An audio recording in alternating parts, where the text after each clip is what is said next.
سلمان بن عبدالعزیز نے جو ٹرمپ کے آگے لومڑیوں والا کردار ادا کیا ہے، اس سے امت کے سر ندامت سے جھک گئے۔ رب کا قرآن کچھ کہتا ہے اور کعبے کے خادم کو پتہ ہی نہیں کہ کعبہ کا پیغام کیا ہے۔ رب ذوالجلال کا فرمان، اللہ کا قرآن، خالق کائنات جل جلالہ فرماتا ہے سورہ مائدہ میں آیت نمبر 51، سدیس نے کیوں نہیں سنائی اپنے بادشاہ کو جب وہ اس کی بیوی سے ہاتھ ملا رہا تھا اور دنیا کے 500 صحافی یہ تماشا دکھانے کے لیے بلائے گئے تھے، 500 اعلامیون، میڈیا کے 500 لوگ۔ اللہ فرماتا ہے سورہ مائدہ میں، یا ایھا الذین آمنوا لا تتخذوا اليہود والنصارى اولیاء، یہود و نصارہ کو دوست مت بناؤ، بعضهم اولیاء بعض، یہ آپس میں دوست ہے، ومن یتولہم منکم فانہ منہم، جو ان سے دوستی کرے وہ انہی میں سے ہے۔ اللہ فرماتا ہے ان اللہ لا یہدی القوم الظالمین، اللہ ظالم قوموں کو ہدایت نہیں دیتا۔ اب جو کچھ ہوا ٹرمپ کے آنے پر، میں نے 300 صفحے صرف اس درد میں پڑے کہ سودا تو ہمارا کیا جا رہا تھا، انٹرنیشنل میڈیا یہ کہہ رہا تھا ٹرمپ کو مسلمانوں کے قبلے نے پروٹوکول دیا ہے، کہہ رہے تھے پہلا بیرونی دورہ ٹرمپ نے اس لیے سعودی عرب کا کیا ہے کہ سعودی عرب میں مسلمانوں کے 2 حرم ہیں، اور ٹرمپ یہ بتانا چاہتا ہے کہ پوری مسلم امہ میرے سامنے جھک گئی ہے۔ ٹرمپ یہ دورہ کرنے نکلا ہے، 300 صفحات سے زائد جو 500 اعلامیون نے لکھا تھا، وہ 300 صفحات بھی چھوٹے چھوٹے نہیں تھے، تقریباً اس سائز کے 300 صفحات میں نے اس کھوج میں پڑھے کہ آخر ہم سے ہوا کیا ہے، مسلم امہ کی عظمت کو بیچنے والوں نے یہ دھندا کیوں کیا ہے، یہ سازش کیا ہے، یہ کس انداز میں مسلمانوں کے شعائر پر ڈاکہ ڈالا گیا ہے۔ ہمیں فتوے لگائیں شرک کے، ہمیں تقوی کے درس دے۔ کہاں گئے تھے گونگے مفتی جب اس نصرانی کی بیوی سے ہاتھ ملایا تھا؟ اور اگر آپ تصویر دیکھیں صرف اس کی کمینگی کو دیکھنے کے لیے تو جھک جائیں گے سر ندامت سے۔ اس سے تو پوپ فرانسس اچھا رہا، دنیا نصرانیت کا رہبر پوپ فرانسس، شیطانوں کا گرو، جب اس سے جا کے ٹرمپ ملا ہے، بیوی اس کی ساتھ تھی، مگر اس نے تو مصافحہ نہیں کیا۔ پوپ فرانسس مصافحہ نہ کرے اور سلمان بن عبدالعزیز مصافحہ کرے، اور پھر اخبار کیا لکھے تصویر کے نیچے؟ اخبار لکھے خادم الحرمین یتصافح حرم ٹرمپ،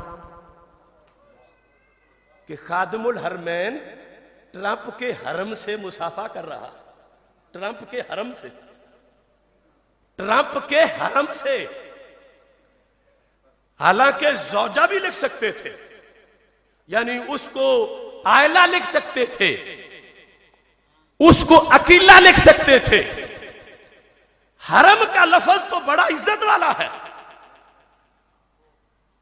حرم کعبہ اور حرم مکہ کو چھوڑ کر حرم ٹرمپ کے پیچھے لگ گیا۔ یصافح یتصافح حرم ٹرمپ، ٹرمپ کے حرم سے مصافحہ کر رہا ہے۔ حالانکہ پتہ بن باز کا فتویٰ کیا ہے؟ چلو ہمارے فتووں کو تو نہیں مانتے، بن باز کا فتویٰ میرے پاس موجود ہے اس مسئلے پر، میں نے مکمل ریسرچ کی کہ ان کے ہاں جو فتاوا ہیں مختلف موضوعات کے، بالخصوص فتاوا نور علی الدرب جلد نمبر 31 صفحہ نمبر 227، عبدالعزیز بن عبداللہ بن باز اس کا فتویٰ ہے۔ اس سے کسی نے پوچھا کہ عورت سے مرد مصافحہ کرے تو یہ چھوٹا سا ناجائز ہے، معمولی غلطی ہے، یا یہ حرام ہے؟ اس نے کہا انہا حرام، یہ حرام ہے، وہی اشد من النظر، فرمایا غیر محرم کو دیکھنے سے مصافحہ کرنا بڑا جرم ہے۔ اور یہ دونوں کام کر رہا تھا سلمان بن عبدالعزیز۔ اور پھر کسی نے یہ پوچھا کہ اگر کوئی ہاتھ پہ دستانہ چڑھا لے اور پھر غیر محرم سے مصافحہ کرے تو پھر کیا ہے؟ اس نے اس پر کہا فالمتعین فلا تصافحوا لا مکشوفۃ الید ولا من وراء ساتر۔ اس نے کہا اگرچہ ہاتھ پہ کپڑا ڈالا ہوا ہو پھر بھی حرام ہے۔ تو کیا اندھیر نگری ہے، مسلمانوں کا حرم ہے، دونوں قبلوں کا خادم ہے، اور ٹرمپ کی بیوی کے ساتھ ننگے ہاتھ ملا رہا ہے؟ کہاں گئے گونگے مفتی؟ کیوں نہ بولے؟ اسلام کی ترجمانی کیوں نہ کی؟ اپنے بادشاہ کو کیوں نہ کہا تم حرام کر رہے ہو؟ بلکہ سدیس نے تو پورا خطبہ دیا کہ قمت الریاض سے ایک نئی تاریخ کا دور آیا ہے، اتنے کہ ساری تاریخ میں کبھی ایسا ہوا ہی نہیں جو کارنامہ ہمارے بادشاہ نے کر دیا ہے۔ اور پھر اس پر جو ٹرمپ نے تقریر کی، ہمارے ولیوں کی کرامت نہیں مانتے، ٹرمپ کی کرامت بھی مان گئے بلا حوالہ نہیں۔ میرے پاس اس کا ثبوت موجود ہے۔ اس واسطے کہ بات ہو رہی ہے دین اور دیش کی، اور وہ دیش کہ جس کے محلے ہیں ساری کائنات میں، اس دیش میں جب یہ طوفان مچا ہو تو پھر یہاں چھت پہ جو کچھ آتا ہے پر نالے سے نیچے وہی آتا ہے۔ ہم اس اصلاح کو رو رہے ہیں، وہاں کیا ادھم مچا ہے۔ ٹرمپ نے جب تقریر کی، المدینہ اخبار کے اندر اس کے الفاظ یہ چھپے ہیں، کہتے ہیں ڈونالڈ ٹرمپ قال فی کلمتہ۔ اب اس کے انگلش والے لفظ ہوتے تو شاید یہ کہتے کہ یہ ترجمہ وہ نہیں جو ہم سمجھے ہیں۔ اب ترجمہ جو انہوں نے کیا عربی میں، کسی زمانے میں جب گاندھی کے جلسوں میں بیٹھ گئے تھے کچھ جبوں والے دیوبند کے لوگ، تو ہمارے علماء نے کہا تھا یہ سب کچھ ابوالکلام کی تقریریں گاندھی کی پالیسی کا عربی ترجمہ ہے۔ تو میں کہتا ہوں یہ ٹرمپ کے بکواس کا عربی میں ترجمہ ہے۔ کیا کہنے لگا؟ بِأَنَّ الملک عبدالعزیز فی قبرہ ینام قریر لین فخورا بما یفعلہ وینجزہ اليوم ابنہ فخر العرب والمسلمین قائد الحکمت والحزم۔ یعنی 50 ملکوں کے قائد بلا کر، 500 میڈیا والے بلا کر اس سمندری سفید ریچھ کا ناچ دکھانے کے لیے، ٹرمپ کا بل ریچھ ہی نہیں بل ہم ادل، ریچھ تو ریچھ ہے، یہ تو اس سے گیا گزرا ہے۔ اس کے لفظ کیا ہے جس پر کوئی کسی نے مواخذہ ہی نہیں کیا؟ وہ کہتا ہے آج مجھے محسوس ہو رہا ہے کہ ملک عبدالعزیز اپنی قبر میں بڑا خوش ہو رہا ہے۔ ملک عبدالعزیز، یہ ٹرمپ روحانیت والا کشف ہے اس کو قبر کا، کہتا ہے ملک عبدالعزیز اپنی قبر میں اس کی آنکھیں ٹھنڈی ہو رہی ہیں کہ اس کے بیٹے سلمان نے وہ کارنامہ کر دیا ہے کہ جس سے یہ پورے عرب اور مسلمانوں کا لیڈر بن گیا ہے۔ اب یہ باتیں جب کر رہا تھا تو کوئی نہیں بولا کہ وہ تو مٹی بن گیا ہے، وہ کہاں خوش ہو رہا ہے؟ وہ بحری ڈاکو جو برطانیہ کی مدد سے قابض ہوا تھا حجاز پہ، وہ تو کب سے شعلوں میں جل رہا ہے۔ یہ کہہ رہا ہے اس کی روح ٹھنڈی ہے، وہ قبر میں خوش ہو رہا ہے کہ یہ کارنامہ سر انجام دیا جا رہا ہے۔ کون سا؟ کہ سرکار کے لفظوں کی واضح مخالفت کی جا رہی ہے۔ میرے آقا علیہ السلام نے تو آخری خطبے میں کہا تھا اخرج الیہود والنصارى من جزیرۃ العرب، کہ یہود و نصارہ کو جزیرہ عرب سے ڈنڈے مار کے نکال دو، اور یہ سارے بچھے جا رہے ہیں ان کے سامنے۔ اور پھر جو 300 صفحات میں نے پڑھے، میں چاہتا تھا کہ پتہ چلے معاملہ کیا ہے۔ انہوں نے کہا یہ ہمارا حق تھا، ہم نے کرنا تھا، کوئی تنقید نہ کرے، اس لیے کہ ہمارے بڑے سے 1945 میں امریکی صدر نے ملاقات کی تھی، ہم بڑوں کے رستے پہ چل رہے۔ پھر 13 ملاقاتیں گنوائی انہوں نے، کہا 14ویں یہ ہو رہی ہے۔ ہر امریکی صدر سے ہماری ملاقات ثابت ہے، ہر امریکی صدر ہمارے پاس آتا رہا ہے، ہم امریکہ سے ہمیشہ تعلقات قائم رکھتے رہے ہیں، ہم سے پھر اعتراض نہ کرو۔ اور پھر یہ اس کے آنے پر تو حد مکا دی گئی اس بات کی۔ الریاض اخبار والے نے یہاں تک اس حقیقت کو لکھا، الفجر کالم کے اندر اس مقام پر، یہ سب اکٹھے ہیں ٹرمپ کے سامنے، امت کے دکھ درد اس کے سامنے پیش کر رہے ہیں۔ یہ کہتا ہے کہ ایک کام تو انہوں نے بھی بڑا کیا تھا کہ ٹرمپ کی بیٹی ہو گئی ہے یہودن۔ اس نے لکھا ہے کہ وہ 2012 میں یہودی مذہب میں چلی گئی تھی، تو یہ یہود اور نصارہ اکٹھے آئے تھے، پھر اس کا خامند بھی یہودی ہے۔ اخبار والے نے لکھا کہ یہود کے نزدیک ہفتے کا سفر حرام ہے، لیکن اس کے باوجود انہیں یہ تھا کہ چونکہ مسلمانوں کے قبلے کے پاس جانا ہے، اگر خلاف ورزی ہوتی ہے تو ہو جائے۔ کہتا ہے وہ اتنی قربانی دے کر آ گئے تھے کہ ہفتے کا سفر بھی انہیں روک نہیں سکا۔ ہفتے کو چونکہ ٹرمپ نے آنا تھا تو اس کی بیٹی نے بھی آنا تھا، اس کے داماد نے بھی آنا تھا، تو دونوں یہودی تھے، انہوں نے یہ نہیں دیکھا کہ ہمارا مذہب روک رہا ہے ہفتے کے سفر کو، انہوں نے کر دیا ہے۔ پھر کہتا ہے وَمِن جَانِبِهِمْ تَسَامَحَ السُّعُودِيُّونَ أَيْضًا فَلَمْ يَتَوَقَّفُوا عِنْدَ مَشْهَدِ ظُهُورِ مِلَانِيَا زَوْجَةِ ٹرمپ فِي اسْتِقْبَالَاتٍ رَسْمِيَّةٍ دُونَ غِطَاءِ رَأْسٍ أُجْبِرَتْ إِلَيْهِ مِشَیل اوباما۔ کہتے ہیں جب اوباما آیا تھا اس وقت سعودی مفتیوں نے کہا تھا اس کی بیوی جو آئی ہے وہ سر پہ کپڑا لے، تو یہ کالم نگار کہتا ہے اس کا اتنا اعزاز تھا کہ ٹرمپ آیا ہے تو کوئی مفتی بولا ہی نہیں ہے۔ سعودی سرکاری پروٹوکول میں وہ پردے کے بغیر، سر ڈھانپنے کے بغیر گھومتی رہی ہے، اور اس کی بیٹی بھی کہا اس واسطے کہ سعودی عرب یہ مذہب رکھتا ہے۔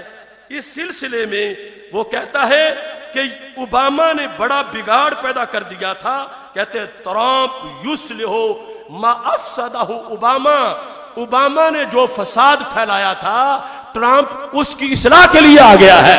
لہٰذا ٹرمپ جو مسلمانوں کا قاتل ہے اس کو اعزاز دیا جا رہا ہے، اس کی بیوی ننگے سر آئے تو کوئی بات نہیں۔ کہتا ہے یہ تو ابھی اس نے جہاز میں لباس تبدیل کر لیا تھا، ورنہ اس کا تو بالکل شارٹ سا لباس تھا۔ کہتا وہ جو جبہ پہن کے اوپر سونے کا وہ کڑا سا ڈال کے کھڑی تھی، وہ بھی تو اس نے بڑا لحاظ کیا تھا مسلمانوں کا۔ اب ننگے سر ننگے چہرے کے ساتھ دو عورتوں کا اہتمام کرنے کے لیے ان کے گارڈ ہیں، اور پھر ساتھ اس نے الریاض اخبار کے اندر یہ لکھا کہ سارے ضابطے سرکاری اس کے آنے پر کینسل کر دیے گئے۔ مثال کے طور پر کہتا ہے کہ وحسب البروتوکول السعودی المعتاد یستقبل حاکم امارت الریاض ضیوف الدولت الکبار ولو کانوا ملوکا ورؤسا فی المطار۔ کہتا ہے کہ یہ سعودی قانون ہے کہ جو الریاض کا گورنر ہے وہ جا کے ایئرپورٹ پہ استقبال کرتا ہے، کوئی بڑے سے بڑا بادشاہ آ جائے، استقبال کر کے پھر وہ قصر یمامہ میں لاتا ہے، اور قصر یمامہ کے اندر خادم الحرمین پھر اس کا استقبال کرتا ہے۔ خادم الحرمین ایئرپورٹ پہ جا کے استقبال نہیں کرتا، ایئرپورٹ پہ استقبال جو ہے وہ ریاض کا گورنر کرتا ہے۔ لیکن کہتا ہے جب ٹرمپ آیا تو سلمان بن عبدالعزیز خود ایئرپورٹ پہ گیا، اور سونے کا ہار پہنایا، کبھی ان کو ہار دیتے تھے مسلمان، اب ہار پہنانے لگے۔ ہار دینا اور ہے، ہار پہنانا اور، سمجھے نہیں؟ ہار دینا ہے شکست دینا۔ ان ملعونوں کو تو مسلمانوں کی تلواریں شکست دیتی تھی۔ اب خادم الحرمین ایوارڈ دینے لگا ہے۔ سعودی عرب کے کل 11 ایوارڈ ہیں، اور کل 11 ایوارڈ سارے سعودی بادشاہوں کے نام ہیں، ان میں سے ایک صرف بدر کبریٰ کے نام پر ہے۔ جو سعودی عرب کا سب سے بڑا 11واں ایوارڈ ہے وہ ٹرمپ کو دیا گیا۔ کیا خدمات ہے اس کی؟ سب سے بڑا ایوارڈ ٹرمپ کو دیا گیا۔ یہ اس کے ساتھ محبت ظاہر کی جا رہی ہے، اور اس کے ہاتھ میں تلوار ڈال کے نجدی بھنگڑا ڈلوایا جا رہا۔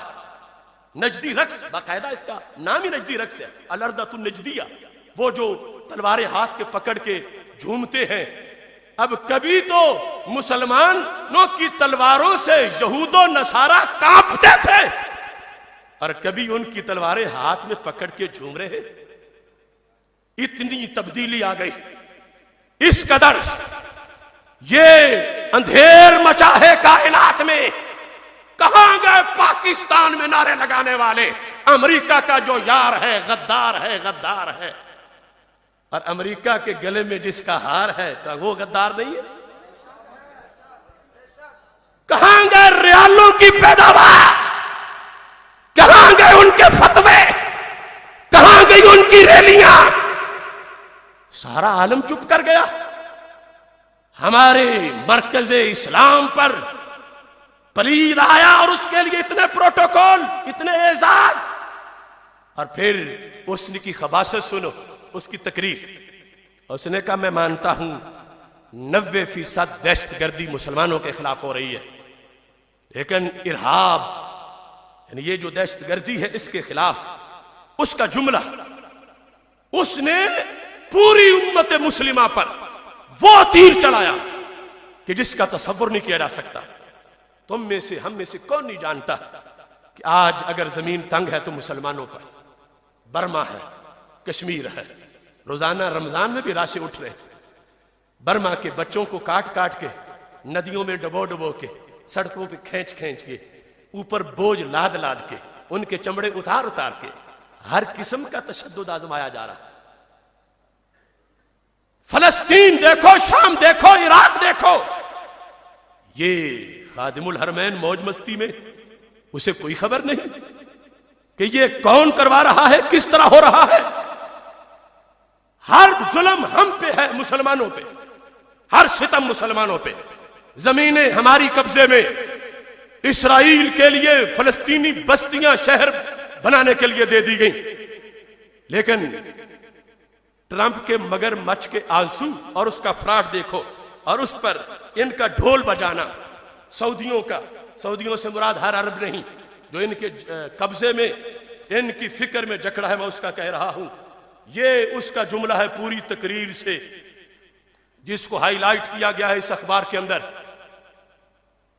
زیارہ فخامت الرئیس، کہتے ہیں سب سے بڑی حکومت کا بادشاہ السید الرئیس ٹرمپ، اس کی زیارت، کہتے ہیں ٹرمپ کہہ رہا انہا المارکۃ بین الخیر والشر لا بین الادیان، کہتا ہے یہ دنیا میں دینوں کی جنگ نہیں ہو رہی، دینوں کی جنگ نہیں ہو رہی۔ اب برما والوں کو کیا پٹھے کاٹنے کی وجہ سے مارا جا رہا، مسلم ہونے کی وجہ سے مارا جا رہا؟ جنگ ہے دین کی۔ کشمیر کی بیٹیاں کیوں شہید ہو رہی ہیں؟ کہ کلمہ پڑا ہوا ہے۔ فلسطین میں لوگ کیوں بہ رہا ہے؟ کہ مسلمان ہیں۔ شام میں 30 لاکھ مسلمان کیوں جل گئے؟ کہ دین والے ہیں۔ اب پوری دنیا غصے میں ہے کہ ہمارے مذہب پر حملہ، ہمارے دین پر حملہ، اور ٹرمپ نے 50 مسلمانوں، 53 مسلمان ملکوں کے سامنے جو آئے ہوئے تھے وہاں پر لیڈر، اس نے کہہ دیا ان کی قیادت میں، اس نے کہا یہ جنگ دین کے خلاف نہیں ہے، مسلمانوں تمہارے خلاف یہ جنگ نہیں ہے۔ یہ کون سی جنگ ہے؟ کہتے ہیں بین الخیر والشر، یہ اسلام کے خلاف جنگ نہیں، یہ خیر اور شر کی جنگ ہے۔ اب یہودیت کو اس نے خیر بنایا، نصرانیت کو بھی خیر بنایا، اسلام کو بھی خیر، نصرانیت کو بھی خیر۔ وہی جو ہمیں کہا تھا کہ سب کو برابر سمجھو، اس نے کہا خیر اور شر کی جنگ ہے۔ ہمارے مذہب کی حقانیت اور اس پر جو حملے ہو رہے ہیں، جس کے لیے امت آج اٹھ کھڑے ہونے کو تیار ہے اور لوگ درد محسوس کر رہے ہیں، اور ٹرمپ لوری دے کے سلانے آیا ہے، روزانہ قتل کرواتا ہے اور کہتا ہے دیکھو ملک شام میں امریکی حملوں سے کیا ہو رہا ہے، اور کہہ رہا ہے یہ جنگ خیر اور شر کے درمیان ہے، یہ کسی مذہب کی جنگ نہیں۔ مارتے وقت چن چن کے مسلمان مارتے ہیں اور کہتے ہیں لڑائی مذہب سے نہیں، لڑائی شر سے ہے۔ ہمیں شر کہہ کے، اپنے آپ کو خیر کہہ کے، یا اپنے آپ کو خیر میں ہمیں ساتھ شامل کر کے، اس سے بڑا فراڈ کیا ہو سکتا، اس سے بڑی دھاندلی کیا ہو سکتی ہے؟ یہ بکواس کر کے وہ گیا تو پورا عرب میڈیا جو ان کے قبضے میں ہے وہ کہ بلے بلے، یہ تو ٹرمپ نے کمال کر دیا ہے، حد کر دی ہے، اس نے تو یہ کہہ دیا ہے، وہ کہہ دیا ہے، پوری دنیا سے دہشت گردی ختم کرنے آیا تھا۔ میں تو میر بھی کیا سادہ ہے، بیمار ہوئے جس کے سبب اسی عطار کے لونڈے سے دوا لیتے ہیں۔ ساری دنیا میں خون تو یہی بہا رہا ہے اور تم اسی سے ہی چاہ رہے ہو کہ خون محفوظ ہو جائے، یہ کیسے ہو سکتا؟ اب یہ صورتحال چلی ہوئی ہے مرکز میں۔ اب جب اس نے دورہ مکمل کیا تو امریکہ نے کیا بیان داغا، اس بیان کی بات بھی دیکھو۔ تینوں مذہبوں کے لحاظ سے پہلے آیا یہاں، پھر گیا یہود کے پاس، اس کے بعد پوپ فرانسس کے پاس۔ ٹرمپ جب دورہ مکمل کر کے گیا تو امریکی میڈیا نے کیا کہا؟ کہتے ہیں امریکی میڈیا نے قال مستشار البیت الابیض للامن القومی، قومی سلامتی کے مشیر، وائٹ ہاؤس کے مشیر نے یہ کہا ھذی زیارت تاریخیۃ، فعلا یہ تاریخی دورہ تھا ٹرمپ کا، لم یسبق لی رئیس، اس سے پہلے کوئی امریکی صدر ایسا دورہ نہیں کر سکا۔ کس طرح؟ ان زار مراکز الدیانات المسلمہ والیہودیہ والمسیحیہ، کہ کسی ایک دورے کے اندر کوئی امریکی صدر مسلمانوں، یہود اور نصارہ تینوں کے مراکز میں گیا ہو اور تینوں سے جا کر ملاقات کی ہو، اس کے قائدین سے پہلے کبھی بھی ایسا نہیں ہوا۔ اور کہتا ہے وَمَوَاقِعَ الْمُقَدَّسَةَ فِي رِحْلَةٍ وَاحِدَةٍ، اب انہوں نے تو مراکز مقدسہ ہمارے شامل کیے ہوئے کہ مسلمانوں کے مراکز مقدسہ میں بھی گیا، یہود کے مراکز مقدسہ میں گیا اور نصارہ کے مراکز مقدسہ میں گیا۔ یہ دورہ کیا پیغام دیتا ہے؟ یہ ہے جملہ، بہت بڑا حملہ مسلم امہ پر۔ امریکہ کا سرکاری بیان ہے ہوا توحید الشعوب من جمیع الدیانات حول رؤیت مشترکہ تقوم علی السلام والتقدیر والتقدم والازدہار، کہ یہ امریکہ کے صدر کا دورہ سارے دینوں کو ایک کرنے کی کوشش تھی، یہود، نصارہ اور مسلمان، ان کی قوموں کو ملانے کے لیے تھا۔ قرآن کہہ رہا ہے لا تتخذوا اليہود والنصارى اولیاء، کہ یہود و نصارہ کو دوست مت بناؤ، بعضهم اولیاء بعض، یہ آپس میں ایک دوسرے کے دوست ہیں۔ اور ادھر مرکز اسلام پہ بیٹھے ہوئے بادشاہ سر مڑا کے خود ہی چھاپ رہے ہیں کہ امریکہ یہ کہہ رہا ہے، یہی ہوا ہے۔ خود ان کے کالم نگاروں نے بھی یہ بات لکھی ہے کہ تینوں مذہبوں کے پاس جا کر یکجہتی اور اتحاد کی فضا قائم کر دی گئی۔ پتہ پوچھو فلسطین کی عورتوں سے جن کے بچوں کے جنازے روز اٹھتے ہیں، آج اسرائیل سے محبت کے دعوے کرنے والے سعودی اور قبلہ اول کو بھولنے والے اور ایران کے ڈر میں سب حرام کرنے والے کام، یہ کیا جواز ہے؟ اگر ایران کا خطرہ ہے تو کیا اسرائیل کا خطرہ نہیں ہے؟ کیوں مسلم امہ کی عظمت کو بیچا جا رہا ہے؟ ہم یہ سمجھتے ہیں اگرچہ پاور نہیں، اگرچہ ہماری حکومت نہیں، میں برملا کہتا ہوں، ایران ہو یا سعودی حکومت ہو، یہ ایک ہی کھوٹے سکے کے دو رخ ہیں، چونکہ دونوں ایجنٹ ہیں کسی کے۔ آج وبال پوری دنیا میں انہی کی وجہ سے ہے، کہیں روافض، کہیں خوارج، کہیں داعش، کہیں اس کے مقابل حزب اللہ، یہ سارے غیروں کے ایجنٹ پیسے لے لے کر امت کا قتل کر رہے ہیں۔ اور افسوس یہ ہے کہ پوری دنیا کے سنی مسلم اکثریت یہ ابھی تک اپنی مسجد کے حجرے سے بیر دیکھ ہی نہیں رہے۔